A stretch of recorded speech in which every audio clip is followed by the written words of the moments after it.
Tu viens d'acheter ta toute nouvelle Dualtron Mini, t'as qu'une envie, c'est d'aller rouler. Alors vite, on perd pas de temps et dans cette vidéo, je vais t'expliquer étape par étape comment tu peux faire pour la monter. Et bientôt, tu auras un avion de chasse pour aller rouler.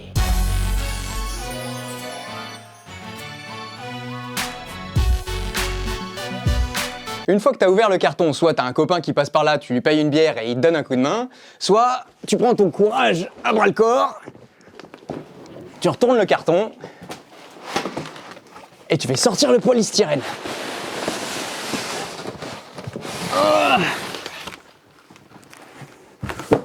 Bon, c'était pas si compliqué que ça et au final, on n'est jamais mieux servi que par soi-même. Et dans la boîte, donc, on a le bloc de charge avec son cordon d'alimentation. On a 3 caches-écrous, le 4e est déjà en position. On a la poignée, puis la fixation de guidon avec le crochet de pliage et les 4 vis qui lui sont dédiées. On a le set d'écrous de l'axe de direction avec la vis et les écrous qui lui sont dédiés. On a la colonne roulement de l'axe de direction, une clé de 10, une clé de serrage, une clé Allen de 3, une clé Allen de 5, du lock-tit et des cotons-tiges pour l'appliquer. Dans la boîte aussi, évidemment, tu as la télécommande typique de chez Dualtron. Et puis, ils ont été sympas et ils t'ont mis un petit pense-bête. Voilà. C'est le protocole qu'on va suivre, toi et moi, maintenant. Alors c'est parti. Oui, et d'ailleurs, si ton copain il est toujours là, garde-le encore un peu. Oui, peut-être que tu pourras en avoir besoin. Sinon, si j'y arrive, tu devrais y arriver aussi.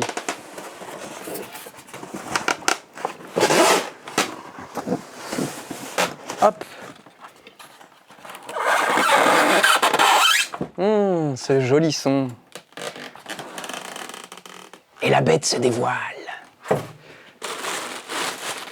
Voilà.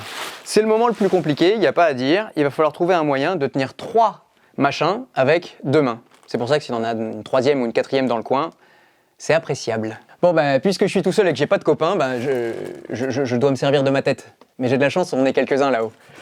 Et on va démouler.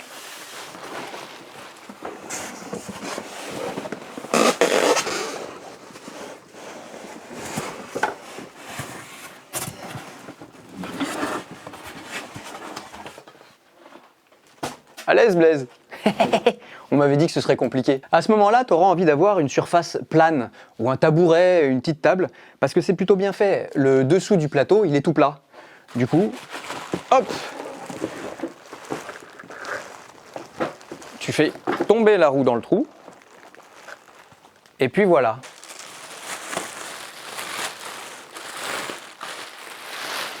Ça sent le neuf. À ce moment précis, tu peux te dire que ta trottinette, elle est un peu sans dessus dessous. Du coup, il va falloir l'ouvrir. T'enlèves la goupille de sécurité, t'abaisses le levier et tu te mets en position. T'enlèves la roue. Et ensuite, avant de remettre la roue, il te faut la couronne dont je t'ai parlé tout à l'heure. C'est la bague qui n'est pas filetée. Hop, tu la mets. Et puis après, tu passes entre les câbles, sinon tu vas être coincé. Une fois qu'on a mis la couronne et qu'on a enfilé l'axe de direction, on passe aux écrous. Et tu regarderas bien, on en a un carré et un chanfreiné. On commence par mettre le chanfreiné. Donc on commence à serrer la main, mais après c'est pas assez, donc on utilise la clé qui nous a été livrée. Un bon coup, pour que ce soit bien serré. Pas trop, pour pas trop forcer non plus sur le roulement qui est en dessous. Et le tour est joué. Et ensuite, on va mettre un petit peu de frein filet. Le frein filet, il faut en mettre pas trop, parce que sinon ce sera impossible à desserrer. Un petit coup de coton-tige. Vraiment pas trop, hein, juste ce qu'il faut. C'est pour ça au début je trouvais qu'ils étaient un peu pingres niveau lock-tit, mais non, c'est que si t'en mets trop après c'est compliqué. J'ai oublié de préciser, le chanfrein on le met vers le bas, pas vers le haut. Oui, ça paraît contre-intuitif, mais c'est pour pas agir sur le roulement qui est en dessous. On met le lock-tit donc, et puis après, hop, on met la deuxième bague de fixation. Une fois qu'on a bien vissé, pas trop pour pas tout écraser, on vient enfiler la potence. D'ailleurs, si tu veux briller en société, c'est le moment de te dire que d'un côté, tu as la vis, de l'autre côté, tu as l'écrou, au milieu, tu as la rondelle, et l'ensemble, ça forme le boulon. Donc, tu démontes ton boulon. Au niveau de l'axe, tu te mets bien en face. Regarde, là, je suis pas en face, et hop, là, je suis en face. Tu prends donc ta vis, et puis tu y vas. Tu prends ta clé Allen, Et au début, il faut un peu forcer, c'est normal, faut pas s'inquiéter. Voilà, tu prends ton mal en patience. Si ton pote est toujours là, tu peux lui dire d'aller te chercher à manger ou à boire. La vis est assez longue et il y en a 2 à mettre. Une fois que tu as bien vissé tes 2 vis, de l'autre côté, tu mets les 2 rondelles et les 2 écrous. Avec la clé de 10 qui est livrée, tu viens serrer. Je le dis, je le répète, mais franchement, c'est pas sorcier.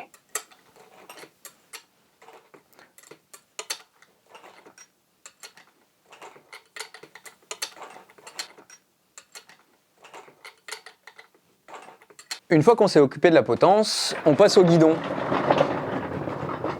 Et alors là, c'est vraiment pas compliqué. Avant de commencer, évidemment, on enlève le cellophane. Enfin, vaut mieux le faire avant qu'après.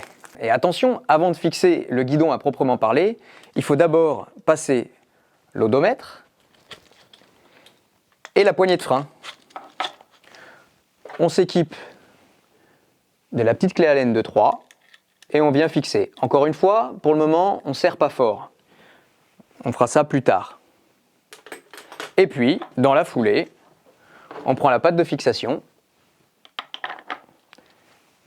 les 4 vis qui sont livrées, et avec la clé Allen de 5, il n'y a qu'à visser. Encore une fois, on ne fixe pas trop fort, on verra plus tard pour les ajustements personnalisés. Pour ce qui est de la poignée, a priori, c'est vraiment pas très compliqué, il suffit de l'enfiler, sauf que comme c'est de la gomme un peu agrippante, eh ben, tu auras peut-être un peu du mal. Donc, un petit coup de lubrifiant.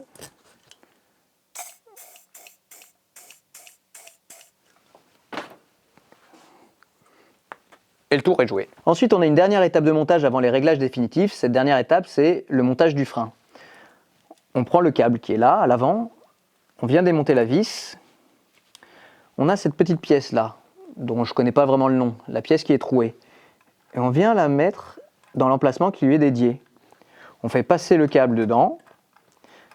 Ensuite, on tire un tout petit peu sur le ressort pour faire passer le câble dans l'encoche qui est juste là. Ensuite, par en dessous, on actionne un petit peu le frein pour libérer le filetage et on vient visser de façon, encore une fois, un peu au jugé. Ce seront des réglages qu'on pourra affiner par la suite. Et puisqu'on en est là, on a les cache-écrous qu'on vient positionner. Et puis voilà, maintenant on prend la trottinette par la potence d'un côté, par le marchepied de l'autre, on la met par terre. Je te parlais des derniers réglages, nous y voilà, tu t'armes de tes 2 clés Allen, et puis tu viens serrer en fonction de ton gabarit, de ta morphologie et de ta position de conduite préférée. Tu viens serrer le guidon d'abord, avec la clé Allen de 5, et puis l'odomètre avec la clé Allen de 3.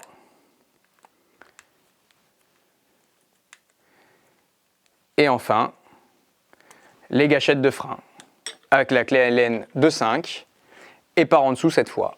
Il n'y a plus qu'à l'allumer et à aller rouler.